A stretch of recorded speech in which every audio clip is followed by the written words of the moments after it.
Woody, we never properly addressed that, man. You want to? This is a great forum to do so, man. Dude, that was a learning experience for me. Right.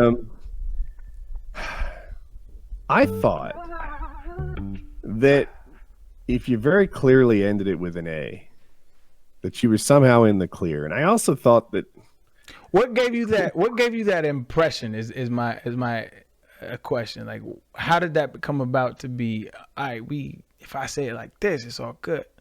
So, but I mean, haven't you heard that before? I don't know. Like, I feel like that's a part of popular culture. You've never heard that. No, I've definitely heard it before, right? And then I guess there's.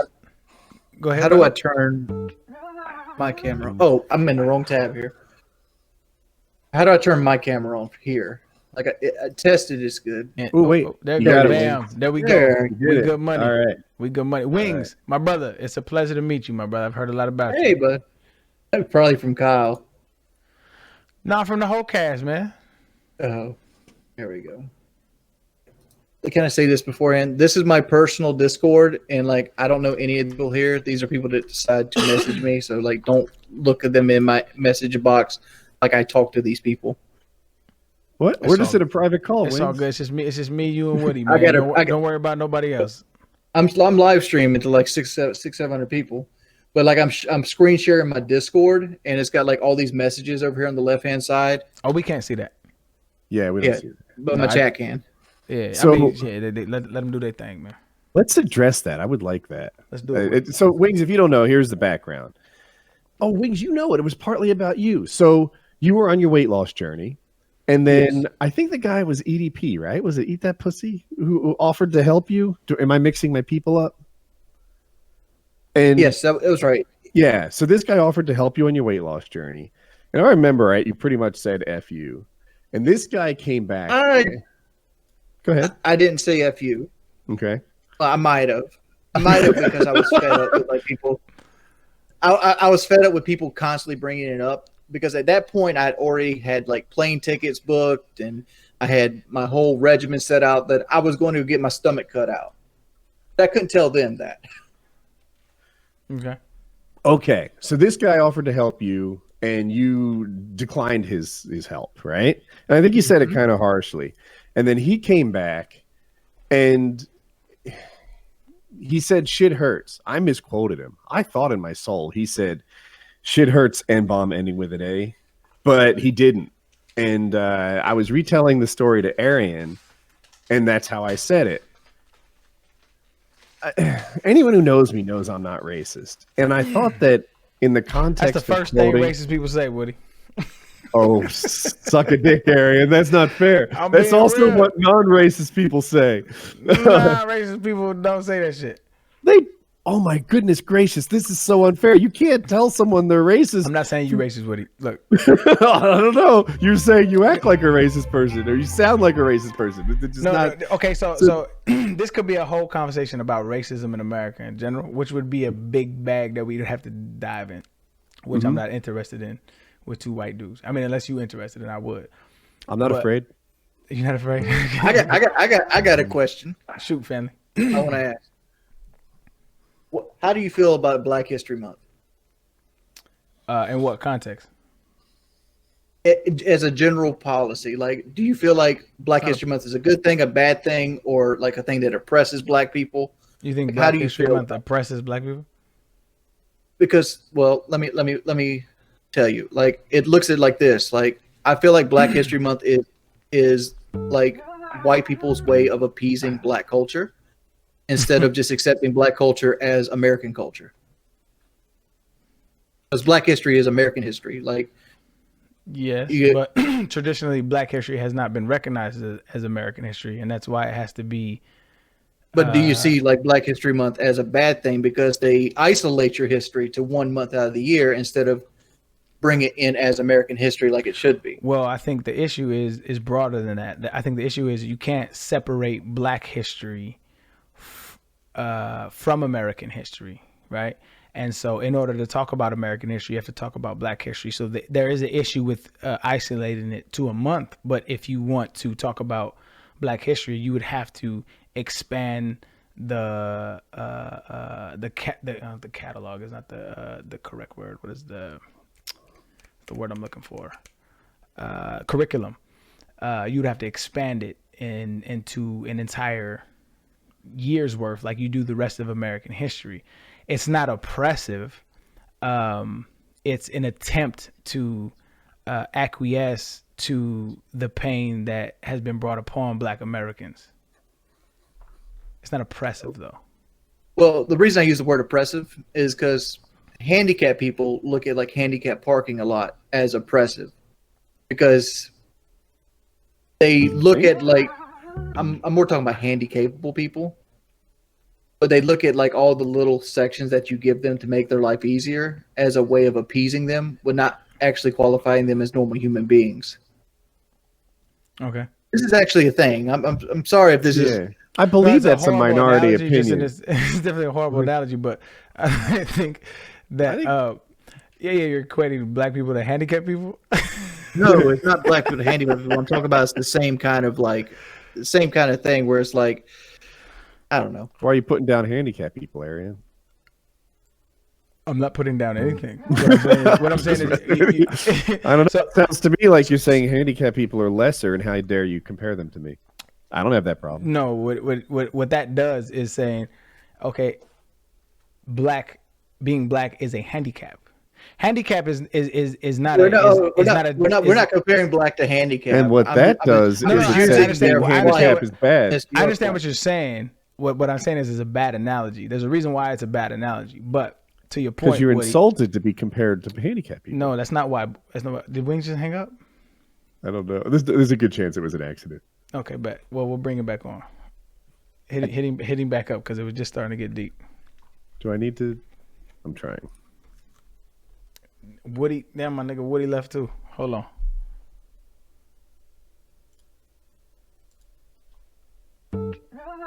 Hold on. We gonna get it back right. We gonna get it back right. Hold on.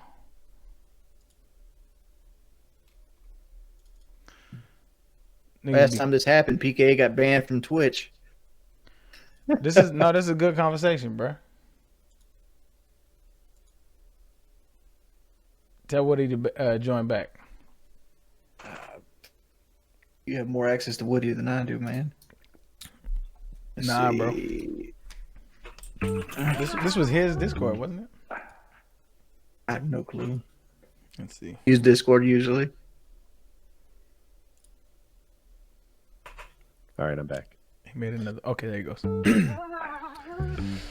right, so back to what we were talking about. So, you were insulting handicapped people by saying that to me. Yeah, I hear you, Woody.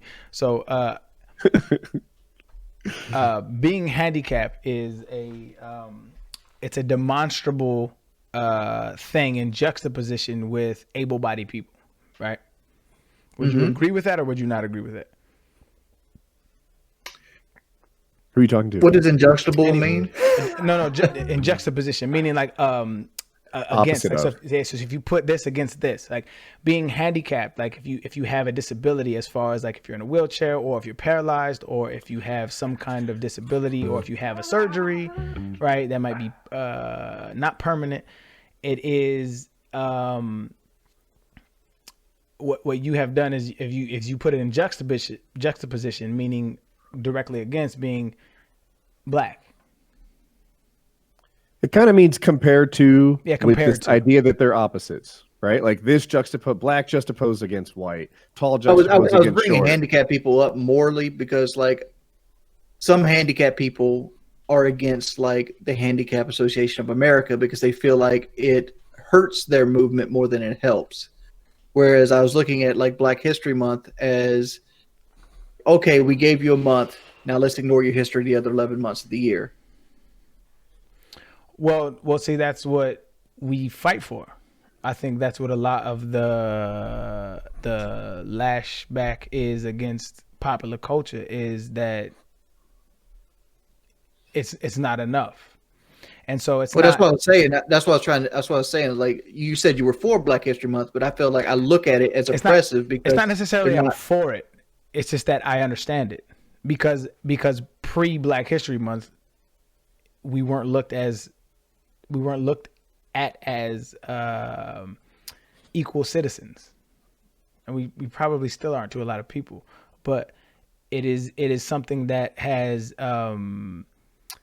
begun to bridge the gap and enter in the conversation of Black history in America.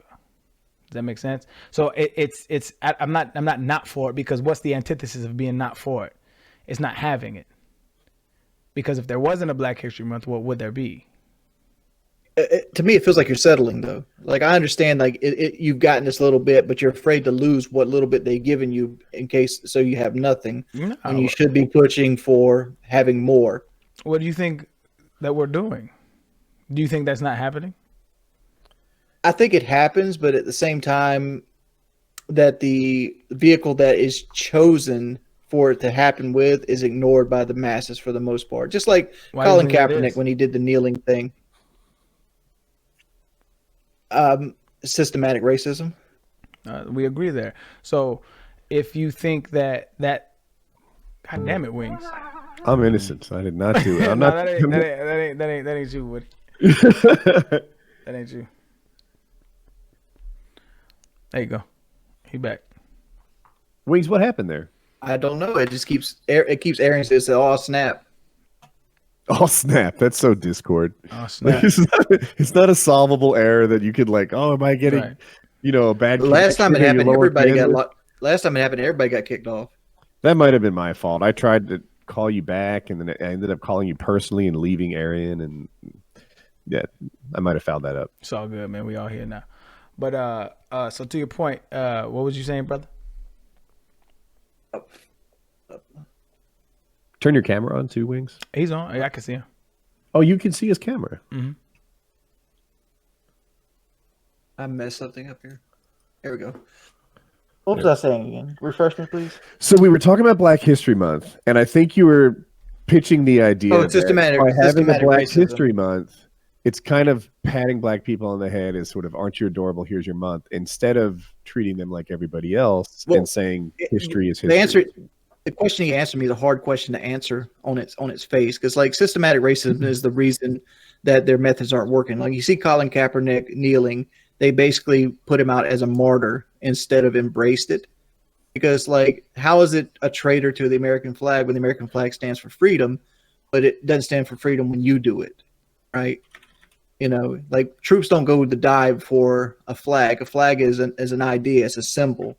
That what's behind the idea is what's more important, the people.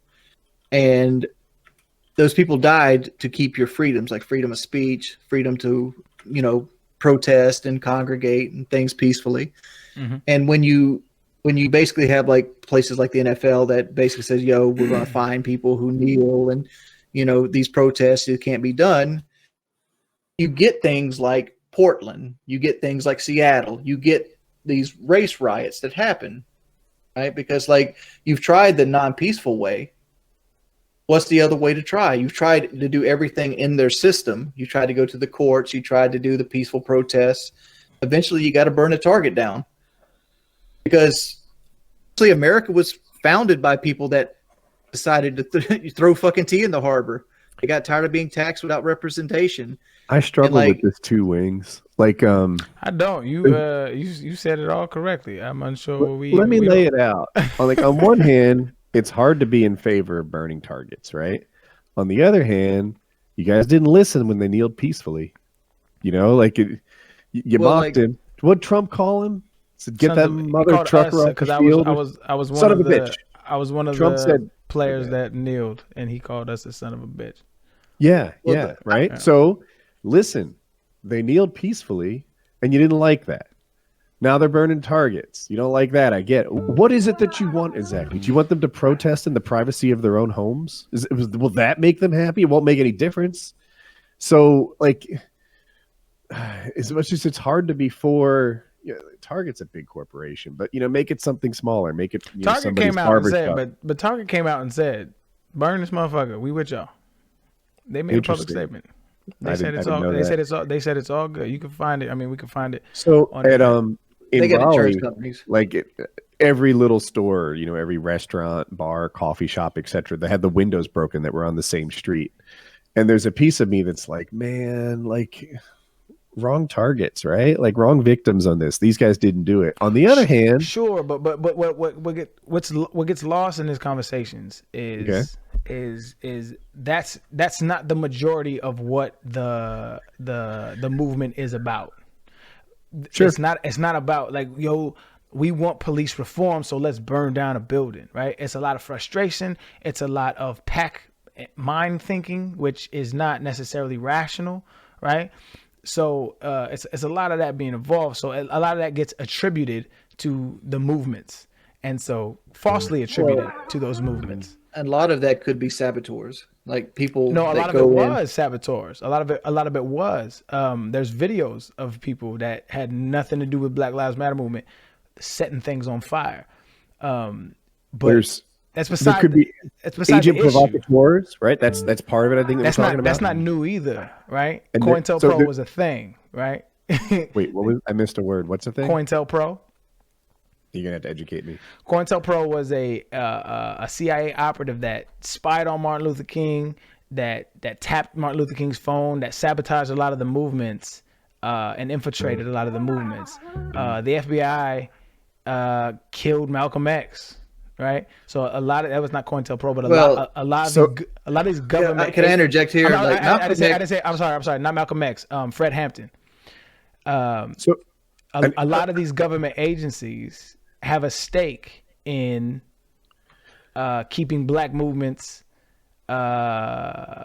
sabotaged. That's a real thing.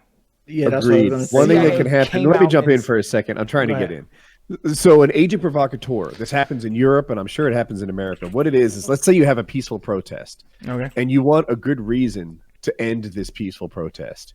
You put a couple agent provocateurs, bad actors, mix them in with the peaceful protest, and have those guys throw rocks. Now you've got the excuse you've been hoping for to break this thing all up and tear gas them. But I think what you're discounting is the fact that the government agency wants. I'm literally explaining the government agencies do this. It's the opposite of discounting that. I'm saying, I thought you were saying. Okay, I got you. Yeah. You're right. You're 100% right. Right. Sometimes, like I've seen it in Europe, where elements of their outfits are their police boots or their, like their police jet. It's like, oh, if you look carefully, they're wearing a bulletproof vest under that rioter outfit. And you're like, dude, these are agent provocateurs. They've got the boots and the bulletproof vest. But not only just agent provocateur, it's actually the agents, right? Like they're trained for this. Like they train for this, not to de-escalate situations, but to give the police a reason to escalate. Yeah, yes. To provoke it. So there's that. And then there are also just, there's a Black Lives movement, the Black Lives Matter movement, who's trying to make a change. And then there are just people taking advantage of chaos. Of course. And it's easy to dislike Black Lives Matter because there's these chaotic guys who took advantage of the moment. Of course, but that's always going to be the case, right? That's always going to be the case. You have a hive mind mentality that follow movements, and then you have people that actually understand the nuances of what's going on and why we are even in the streets in the first place. That's always going to be the case. But to get back to Wings' point, right? Of if Black History Month is oppressive or not. It's an interesting case, and why, to me, you feel like it is. I don't think we dove into that. Yeah. So is Black Lives he said oppressive, but I bet patronizing would have been a word. Is Black History Month patronizing? Well, I'm gonna let him speak for himself.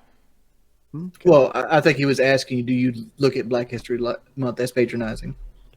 Do I look at Black History Month as patronizing? No, I don't look at it as patronizing. Yeah. No.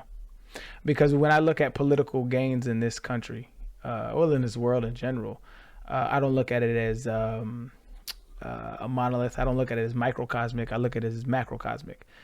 Every single step towards understanding of diversity, of inclusiveness is a win. Like, we're not going to see equality in none of our lifetimes. We're going to die before that shit happens.